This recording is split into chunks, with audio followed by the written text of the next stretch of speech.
to the bread. All right, so I've got chunks of cheddar cheese, roasted garlic,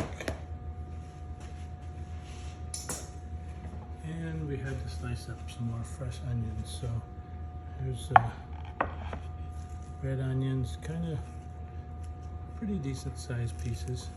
So I'm gonna spread them around. I already put garlic and cheese in this particular one, so I got a little more red onion. And this is my third time handling this bread. And I'd say probably a combination has taken me about 20 minutes total today. Actually took quite a bit more time to set up the camera than it did to actually get the bread mixed. So try and separate these onions so you don't end up with too many chunks all together. I'm going to get some Italian seasoning.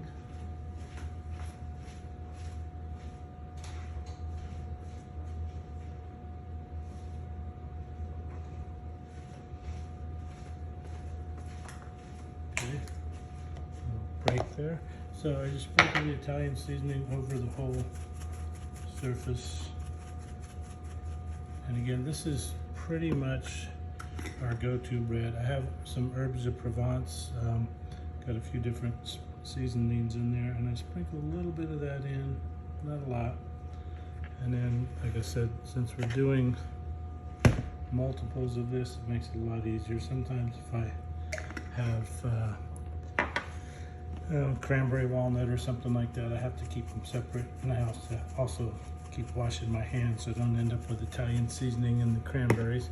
So we're going to take, generally better to have your hands just slightly wet. I'm just going to take and push this in, and I'm kind of pushing it in and spreading it around, and you can see that the dough is forming bubbles all over, which lets you know that it's still active, still fermenting. So once that's kind of spread in, I just stretch and fold it, stretch and fold.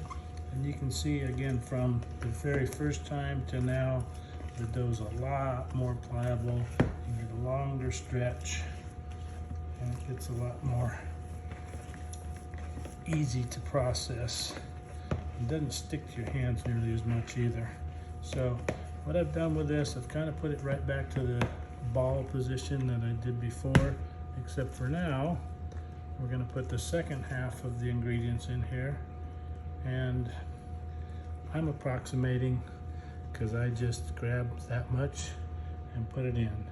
I'm thinking total combined, I've estimated anyway, it's about a half a cup of each ingredient. Half a cup of cheese, half a cup of onions, and half a cup of the roasted garlic.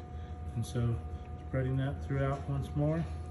One of the things I do constantly is wash my hands doing this, but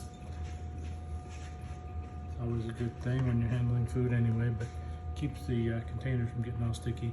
So another sprinkling of the Italian seasoning.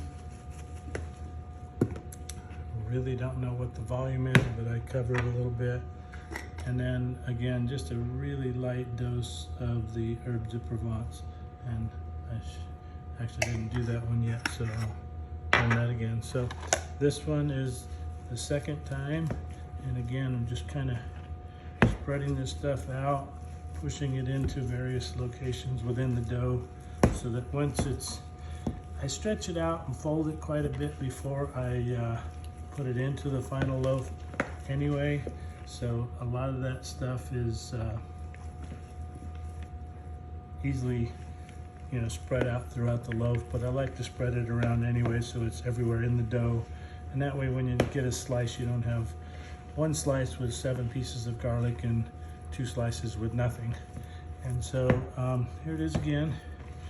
This portion of the dough, you can see there's really not a lot of stuff protruding in it, and I like a lot of stuff, so I'm gonna add just a little bit more. And again, with the onions, they really stick together, so you kind of have to break them apart. A little more garlic. And as you can tell with my measuring, I'm guessing. But one more time with a little more Italian seasoning. Nice thing about this is that way the Italian seasoning is all throughout the loaf. Quite often, just before I'm finished wrapping up and putting the loaf ready to, I usually let it set for probably about half hour, 45 minutes, and then I'll split it into two and then put it in the bannetons. But now you can see that as I mix it up, there's chunks of stuff everywhere. Sometimes little pockets appear, but that's not a big thing because again, I stretch it out, fold it. But by letting the dough rest, it becomes a lot more pliable after this final fold and turn and mixing in all the inclusions. And again, kind of form it into a little bit of a dough ball. And then I will cover that one up and let it rest and do the same thing to the second one.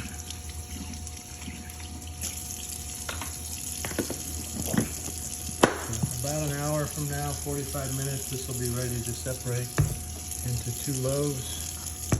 And so once again, starting here, and you can see as you start pushing on this, it creates these little bubbles throughout, which is a good indication that the dough is still active and still got plenty of fermentation going on, so that you're not wearing it down and then trying to get it to rise in the oven at the end of its growth cycle. So I'm going to put another dose of the onions. Once again, separating these little suckers because they really like to cuddle. So, and yes, I know that sounded weird, but whatever. So here we are, separating that. A little more garlic. And the cheese is always a welcome addition when you're cutting up the bread and you find a big old hunk of cheese in there and it's melted. Sandwich, or if you're having it with pasta, like I said, this is just our absolute #1 go-to bread. So more Italian seasoning, spreading that throughout, nice coating, not terribly thick, and a very small amount of the herbes de Provence. I don't know, I guess you'd call that a pinch. Depends on how big your fingers are, is what a pinch consists of. So again, separating it out, spreading this stuff around, trying to get it fairly even within the dough, and then stretch and fold. Now, at this point of the stretch and fold, it's got a lot of pieces that have been mixed into it. So there's a lot of potential for the dough to start tearing. So you want to make sure not to just tear it up into a whole bunch of little pieces. Just stretching it out, folding it, and making sure that stuff is, all your inclusions are spread out as much as possible. But once again, when you see the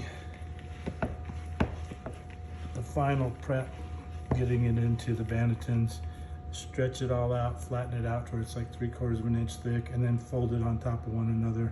So all of these pieces that are spread in there now get remixed into the bread fold. So it's pretty well distributed, but just a good habit of getting it spread out as much as you can. So once again, I like to get a little Italian seasoning just because that's the one thing that seems to kind of layer into the bread if you don't spread it around a lot. And this one, you can see it's kind of speckled throughout, but I'm going to go ahead and add a little bit more.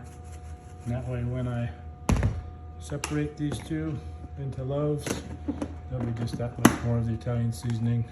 And it's a really nice addition to the flavor. So that's it for now. I'm gonna let these things rest and then I'll separate them up and put them into the bannetons. I had a towel somewhere, have to get another.